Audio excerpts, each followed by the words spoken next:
Hi, how are you? Dear friends, I'm glad to be with you again. And if you join us for the first time, welcome.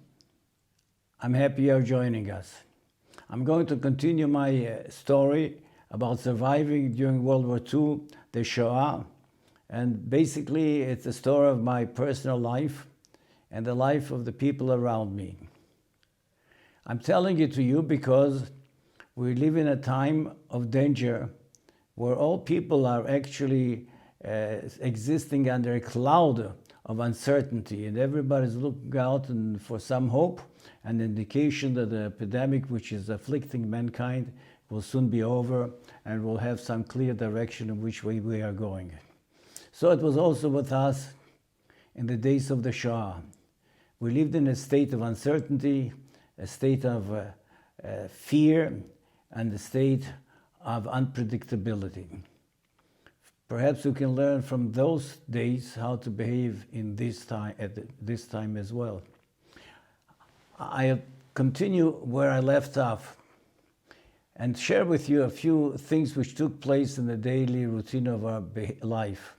After we went through the cold winter and the spring came and the summer set in, and we were sitting in the forest, so to speak, sometimes in the evening around the fire, sometimes in the shadow of a tree, and people were sitting and talking when they had time. That is, when my uncle was not away for some kind of an assignment, leading a group of partisans for some kind of mission, either to gather food or to execute some particular activity of a military nature. My uncle Shloime of blessed memory was virtually gone every week for a day, sometimes 2 days, and sometimes for a few days in a row. And when he was gone, we were sitting by ourselves and just whiling the time away, trying to look forward to his return safely to us. On some occasions when he was there, he was sitting together with other men, and they were talking about many things. Some of the topics they discussed were concerning the political situation. The news from the front, the Eastern Front, was not good. And with each day, we received news from the peasants, from the radio, from whatever we could gather, that the German arms were advancing on all fronts against Russia, and Russia was retreating at tremendous losses. And so, with every item of such information, our hope for survival was sinking. And we became more and more depressed because the news was not good. And the question was always, how long can we survive? How long can we struggle? How long can we overcome the difficulties in which we found ourselves? Sometimes it carried off the topic on some other themes. And I remember stories also about people who fell in battle, who were attacked by the Germans, who were betrayed by farmers, who were lost in the forest and died. People died from all kinds of problems. And that also came to us a day later, a day sooner, but we all caught up on what was going on in the next camp or the furthest camps and so forth. Among the stories, people were also sharing with each other their daily life. And I remember one specific story, that how people would say that, if you go, you have to be careful, you should watch out for rabbits. If rabbits cross the path, that's a bad sign that the road ahead is dangerous. And similar such, what we would consider perhaps as the old wives' tales or fairy tales. But nevertheless, as a little child, a little boy, I was listening to all that people were talking about, and I absorbed it like a sponge. Unlike my sisters and my cousins, Sheil and Rive and Meir, I kept quiet. And perhaps that's the reason why they let me sit around, because I didn't bother anything. They usually were sent away either in the tent or to play somewhere else, a little distance from the group. And so I listened, and one day I remember Avremke, that was my father's cousin, my uncle's cousin. He was a survivor with us. His wife and children were killed. His brother was killed. He was the brother of Chaim Chemerinsky, which I mentioned in a previous occasion. And he said to my uncle, he said, in my presence, he says, why are you bothering with the children? He says, you're endangering our lives and your own life.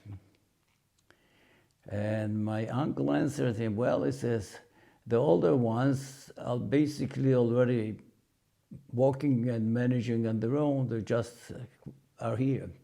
The little one, the truth, he says, was she came along, and as long as she lives, she lives. If she survives, she survives. If not, she won't survive.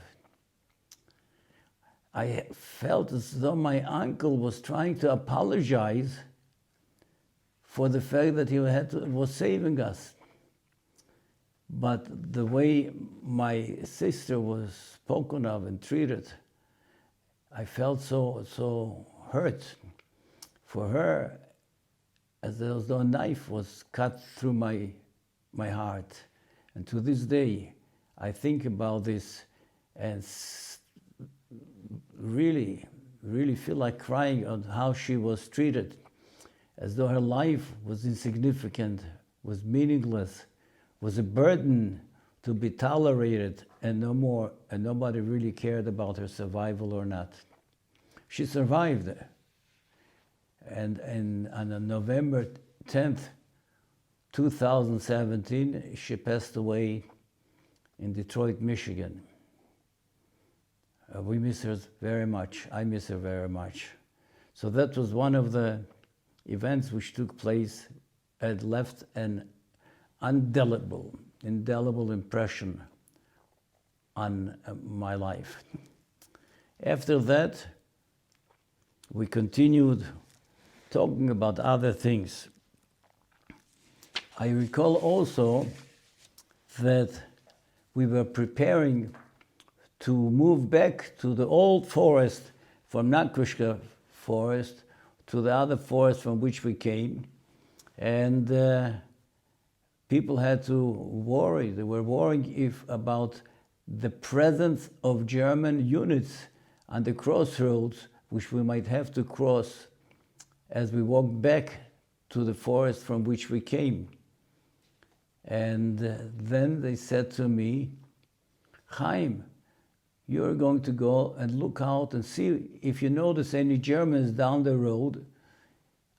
And if you do, turn around and come and let us know. I was petrified, to tell you the truth, to go on this mission.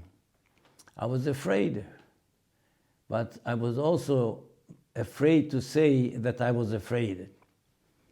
And I realized that my life, my presence was also at the mercy of the goodwill of my uncle and my aunt, although they never showed any such indications, but I always felt, considering that that's the way people behaved and talked about us to my uncle, who knows what might happen.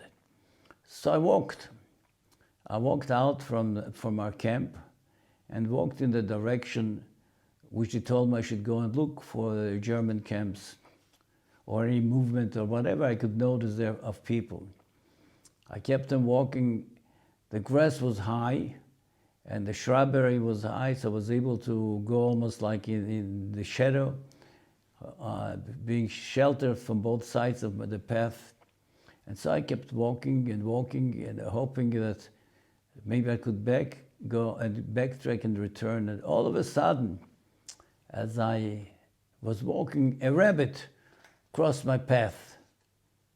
And I was startled, and I remembered what I heard, that when a rabbit crosses your path, it's a sign of danger. And so, without giving it a second thought, I turned around and walked back to camp. And I came back to the camp, and I told them, I didn't say anybody, but the rabbit crossed my path, and I was afraid. So I came back, So everybody began to laugh and really make fun of me, what kind of a coward I was, that I was frightened by a rabbit. It so happened that I kept quiet, and I wouldn't tell anybody that I was afraid that the rabbit was a bad sign, but I thought I was frightened by the rabbit, and I came back. Soon thereafter, a day or maybe 2 days, we packed up and got ready to walk at night along the path which I walked before, on the way to our other forest from which we came. As we were walking roughly about a mile down the road, we suddenly heard voices, and from a distance we began to notice there was a camp of German soldiers, a German encampment, a military encampment. As soon as we noticed it, we moved rightwards into the forest and walked along the path of the trees from the inside, being covered on the trees from both sides, especially the trees between us and the distance on the left side where the camp was. And at that time, I thanked God for the rabbit, because if it weren't for this little rabbit, I might have walked right into the trap and the path of the soldiers, and who knows what would have happened to me, and who knows what would have happened to all the people who I left behind as I walked, looking out for some dangers ahead of the way. Fortunately, the rabbit gave me a signal to return. Fortunately, God has many messengers whom He uses to send, to save those whom He wishes to save. I'll say goodbye to you now, and hope to see you well and healthy again next week. God bless you and keep you well. Stay well, be healthy. Goodbye.